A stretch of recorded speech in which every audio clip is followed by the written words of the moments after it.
Selamat petang, salam sejahtera. Aku rasa inilah pendedahan yang paling ditakuti oleh Rosmah Mansur di dalam kes rasuahnya membabitkan rasuah beratus juta ringgit ini.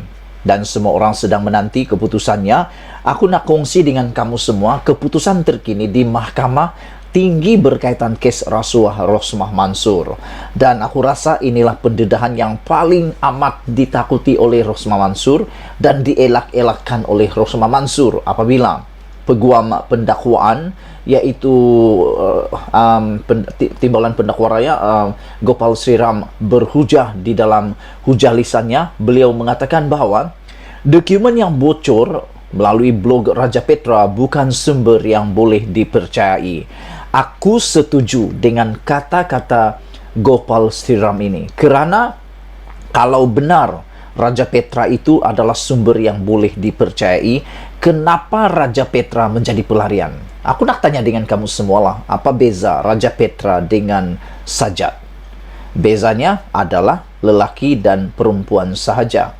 Tapi persamaannya ialah dua-dua adalah pelarian. Sajat pun melarikan diri sebagai pelarian di Australia, manakala Raja Petra Kamarudin yang juga dikenali sebagai RPK juga seorang pelarian. Persamaan yang seterusnya adalah mereka sama-sama takut nak ditangkap oleh kerajaan Malaysia. Dua-dua pun ada waran tangkap. Dua-dua pun ada waran tangkap. Yang baiknya adalah Sajat tidak mengganggu ketenteraman Malaysia. Tapi Raja Petra, beliau banyak kali mempost pendedahan-pendedahan yang menggugat keamanan negara bagi aku, kerana pendedahan-pendedahannya itu lebih kepada kontroversi. Yang aku tertarik adalah apabila DPP dalam kes ini Raja Gopal yaitu Gopal Sriram dalam hujahan lisannya mengatakan bahawa blog di mana berkata Malaysia Today, iaitu blog di mana dua dokumen yang didakwa sebagai penghakiman kes Rosmah Mansur dimuat naik bukanlah sumber yang berwibawa. Aku pun setuju, itu bukan sumber yang berwibawa. Dalam penghujahan saya, kata beliau, penulis artikel tersebut di blog itu adalah seorang pelarian daripada keadilan yang bersembunyi di United Kingdom. Bermula, kita harus berhati-hati dengan apa saja sumber, dan aku rasa hakim akan memikirkan tentang duluan. Sesiapa yang tahu tentang undang-undang pasti tahu apa itu duluan. Takut-takut nanti selepas ini apa sahaja yang ditulis oleh blogger-blogger yang ada di luar sana boleh dijadikan pula bukti.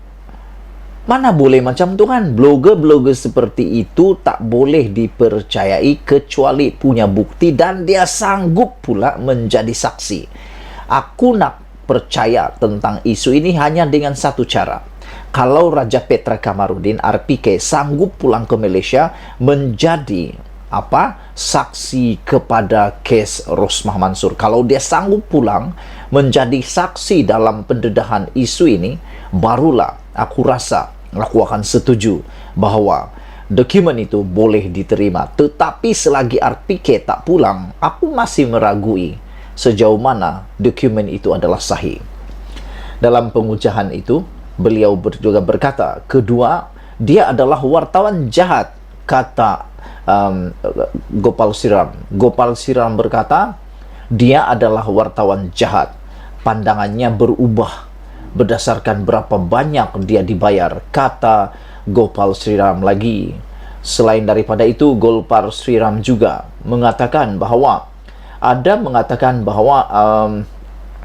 dia adalah seperti seorang penulis, penulis yang yang bajingan, kata Gopal Sriram.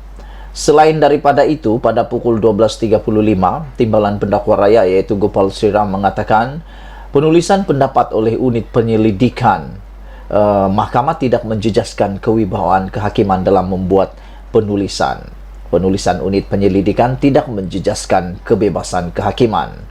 Dia yang merupakan bekas hakim Mahkamah Persekutuan berkata, Penulisan seumpama itu sudah menjadi amalan sekian lama di negara Commonwealth hanya untuk membantu hakim ketika menyelidik kes. Sriram berkata, akhirnya penulisan itu adalah pandangan anggota unit yang menulisnya dan keputusan sebenar kes masih bergantung kepada hakim. Terdahulu hari ini, dia berkata dokumen bocor tersebut bukan penghakiman. Sebaliknya, kertas penyelidikan yang ditulis unit penyelidikan Mahkamah Tinggi Kuala Lumpur. Gopal Sriram mengatakan bahawa wartawan yang menulis itu, yaitu Raja Petra Kamarudin, adalah wartawan jahat. Pandangannya berubah mengikut berapa banyak dia dibayar, kata Gopal Sriram lagi. Namun demikian, yang menariknya adalah apabila pasukan pembelaan Rosmah Mansur kata mereka membela membela RPK dengan mengatakan tidak kira sejahat mana masih ada kebaikan dalam dirinya, kata pasukan peguam Rosmah. Dengan kata lain, mereka cuba membela RPK, Raja Petra Kamarudin. Yang aku hairan kenapa mereka tak nak bawa balik RPK. Ini yang aku hairan. Peguam Jarjit Singh berkata, walau sejahat manapun seseorang itu, masih ada sedikit kebaikan dalam dirinya. Memanglah manusia ini dilahirkan memang ada kebaikan. Tapi sejauh mana kebaikan itu lebih menonjol daripada kejahatan? Dia berkata demikian sebagai respon kepada hujah pendakwaan bahawa sumber bagi dokumen didakwa bocor berkaitan kes Rosmah, yaitu blog Malaysia Today yang dikendalikan Raja Petra Kamarudin, tidak boleh dipercayai. Berkenan penulisan bajingan, kata Gopal Sriram sebelum ini, beliau menggelar Raja Petra Kamarudin sebagai penulis bajingan. Tetapi pada peguam pembelaan Rosmah berkata, berkenaan penulisan bajingan atau rogue seperti hujah pendakwaan, apa sahaja seorang individu itu walau sejahat manapun dia, masih ada sedikit kebaikan dalam dirinya, kata mereka. Itulah yang diajar agama kepada kita, katanya lagi. Dia mungkin seorang penulis jahat seperti yang dikatakan pendakwaan, tetapi adakah dokumen-dokumen ini palsu? Soalnya lagi. Ini adalah pendedahan terkini, keputusan terkini di Mahkamah Tinggi sebelum pukul 12.50 Mahkamah berehat untuk berhenti rehat bagi makan tengah hari dan dijangka akan memberikan keputusan berhubung permohonan pembelaan agar Hakim Perbicaraan Muhammad Zaini Mazlan tarik diri selepas prosiding kembali bersambung.